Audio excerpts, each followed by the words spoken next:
சரி சரி super super.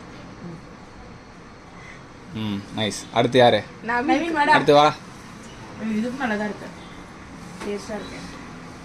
பரவாயில்ல, நல்லா தான் இருக்கு. நல்லா இருக்கு. அந்த கேக் எப்படி இருந்தது? நான் கொடுத்த கேக் எப்பயுமே அவங்க செய்யறது அவங்க தான் பண்ணி போட. நீங்க போங்கக்கா. போங்க. கொஞ்சம் ஃபேன் போட்டுக்கலாம்ல ரொம்ப.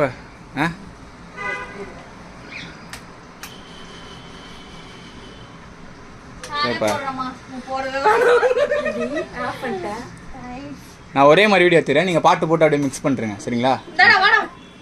போடா இப்போ அக்கா நான் வைக்கிறேன். போ கீர்த்தனா, நீ கூட போ. அக்கா போய் சாக்லேட் கேக் சாப்பிடுறா. கீர்த்தனா